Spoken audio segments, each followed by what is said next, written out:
Okay, welcome to day three. We're still on day three. All right, this is part two of day three. We're going to talk about intimacy is not sex. For those of you who do not understand that, this is why I'm teaching it to you because you really probably haven't been taught it. So let's get on into it, okay? So, intimacy goes beyond physical sexual interaction. It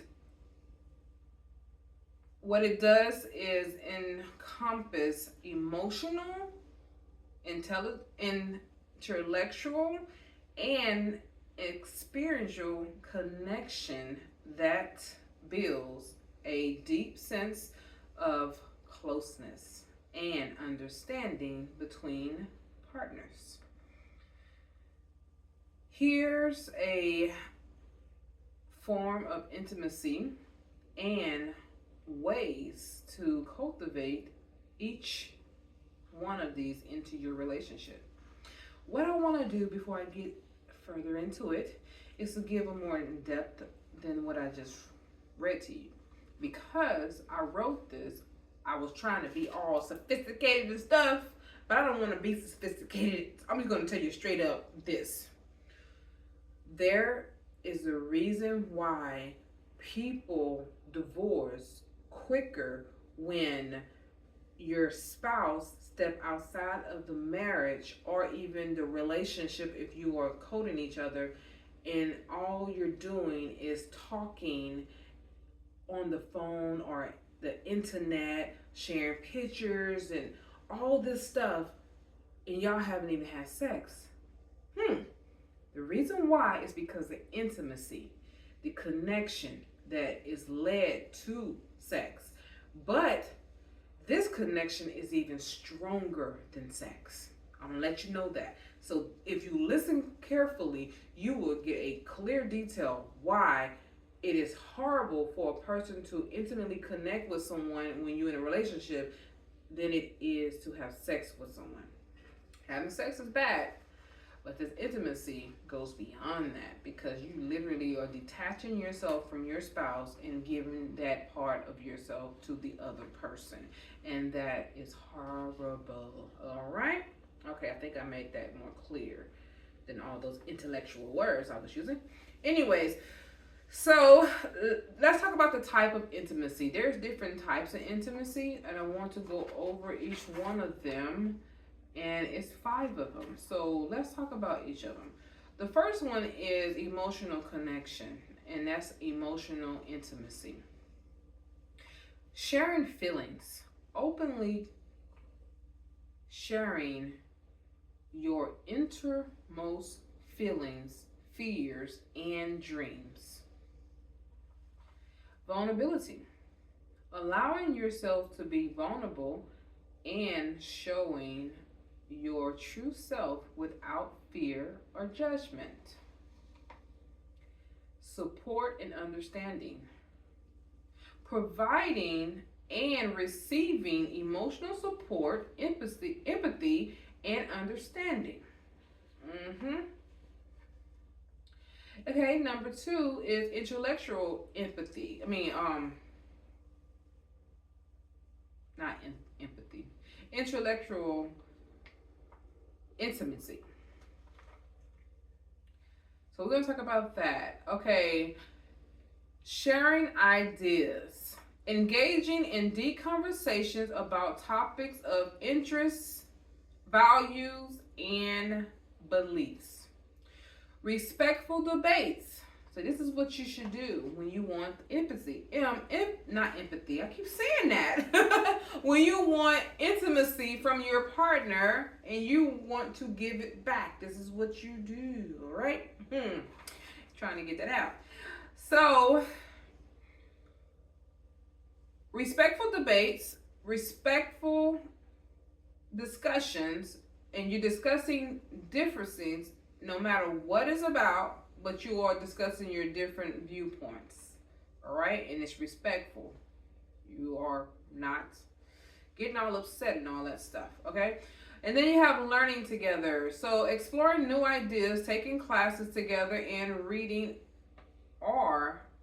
reading and discussing books. That's a good way of having intimacy with each other. So let's talk about experiential intimacy. Shared activities. So participating in activities or hobbies together that you both enjoy. Creating memories, going on adventures, traveling, or just spending time together, quality time. All right, that's intimacy. I love traveling with my husband. Matter of fact, he's like the best travel partner for me. I have traveled with my mother, my dad, my son, my best friend. I have traveled with even my coworkers. Of course, that's what I do for a living. But my husband, out of all the people I travel with, is by far the best one. I love traveling with him. I do. We have a good time, and I can just we have the same mission. I think that's why I love traveling with him. We have the same mission, and that is to relax and to enjoy being away from home and all the craziness that our everyday lives bring us, and it helps. And then we get to have romanticness together. Of course, that's going to be the best if you can do that. Anyway, so rituals and traditions. So established rituals are a tradition that are meaningful to the both of you. Spiritual intimacy. So shared belief. That is very important. I'm going to tell you that now. So connecting over shared spiritual or religious belief practices is something that you want to gather together because of the fact that it brings you closer together. Because when you are sharing your same belief, you believe in the same God, the same religion, or whatever you believe in, you learn to grow together, and you have a higher power that is governing your relationship and your marriage. Okay. And then expectations, let's say exploring each other's spiritual belief. I just talked about that. It helps you to be more open-minded if you are not. Let's say you are another belief, you're Jewish, other person is Christianity. You have two different things going on. Just understand that you still keep your belief in what you believe in. If you are going to convert, do it because that's what you want to do. Don't do it to please your mate. Don't do it to stay with your mate either, because now you're not being genuine and you're not being true to the God you serve. I'm going to tell you that now. Don't do this for the man. Do this for yourself. If you are going to convert for yourself, not because you want to be with somebody. Now you're actually conforming to them, and that's not good. Okay, so mindfulness and meditation. So you're going to practice mindfulness, meditation together, or any other spiritual activities together. Then there's physical intimacy. Now, let's talk about that. I said it's not sex, right? It's not. So what is non-sexual touches that you can do with each other? Engaging in non-sexual physical touch like hugs, holding hands, and cuddling. Also, you have massages that you can do with each other. Oh, that is like the bomb. If you can get a great massage from each other without it leading to the sex, you get your intimacy. And then, of course, you have any type of affection that expresses your thoughts of physical gestures, all right? And then, of course, you have comfort, and you want to be in the present, all right? Be in the moment, be present. Now, let's talk about ways of cultivating intimacy. What can you do? How can you make this happen? Well, let's find out. Emotional intimacy, we're going to talk about that first. So, basically, you're going to do regular check-ins. Have regular emotional check-ins to discuss your feelings and support for each other. Deep conversations. Set aside time to deepen your conversation without interrupting each other. So you're going to talk, one person listen, then you talk, then another person listen, all right? And then you're going to set goals as well as feelings. You're going to talk about your goals. You're going to talk about your feelings. And then active listening. Remember to practice empathy when you're listening. Also emphasize on what you're listening. What I heard you say is X, Y, Z. Remember that. That's active listening, not in your head. Oh, yes. Okay. And then let's talk about intellectual in intimacy. I'm about to say that word again. So, exploring ideas is a great thing to do because two heads and two minds is better than one. So, take time to discuss any type of current events as well as personal interests and new ideas.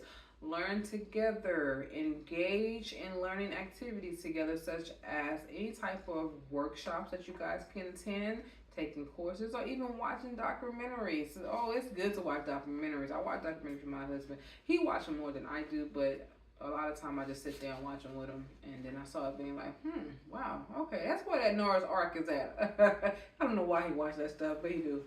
Anyways, it's interesting sometimes too. Anyway, so you also have respect each other's differences. You're not gonna see eye to eye all the time. It's okay, but you want to appreciate and respect each other's intellectual pursuit as well viewpoint. Do not be like, oh, that's just stupid. No, it's not because they have their own viewpoint. Understand that, okay? Respect it.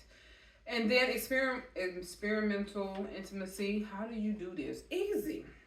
Plan activities together. That's what you do. It's that simple. Go hiking. If you like to hike, if you like the outdoors, go swimming, together. Go cooking indoors. You want to be indoors, cook a good meal together. Say, babe, you want to help me make these enchiladas? You want to help me make this lasagna? And he's like, okay, well, what I need you to do is do the prepping, chop up those peppers and all that stuff like that. Let's get tomatoes and chop that up. And I'm gonna, get the meat together. That's what you're doing. You're cooking together. You're learning to do things together. Play some games together. Those type of things. Or travel. Go on a trip. Definitely make memories when you travel. Take lots and lots of pictures. All right. Do some video footage. Those are fun. Do video footage because then you can go back and see some crazy stuff that y'all have said and done together. And then share them. Share them with your friends. Share them online. And that way people can engage with your memories together too. And then you want to cultivate any type of rituals if that's what you want to do. Anything that's tradition. You can do that too, like weekend date nights. Like we go on date nights on Fridays or every other Friday or whatever. Or annual trips like I just said. Any type of spiritual, you want to join a church or any type of religious environment or whatever, gathering, all that with like-minded people like you guys. You can also do any type of meditation and yoga or qigong together. You can do all that together. All right. And like for my husband and I, what we do progressive muscle relaxation together. We lie in the bed and start doing that. And sometimes we just do our just regular old meditation that we just listen, breathe, and all that stuff like that. Don't say a word. We just do that, and it'd be awesome. And then physical intimacy. So basically, like I said, you can do the massages. Those are beautiful. Oh my goodness, it's wonderful getting a massage. This morning I had to massage my back. I didn't say had because I had to tell my husband that I need a massage. I'd be like, man, can you just massage me like right here? And then I tell him what to do. Just hit me harder. I gotta get that deep tissue massage, and not just squeezing up the fingers. I need you to take your fist and you go boom, boom, boom, boom, boom, boom, boom, boom, boom, like that. And it'll feel so awesome. Like knot it out, because I'm knotted up. Knock that thing out, And I have massage equipments too that I use as well because I don't want to over-exhaust him. So I have my massage equipment and I use it on him and he uses it. And then of course I use it on myself or whatever. So let's continue to go let's go further into this. So let's talk about intimacy building. I want to go more into the exercises of what you can do in this.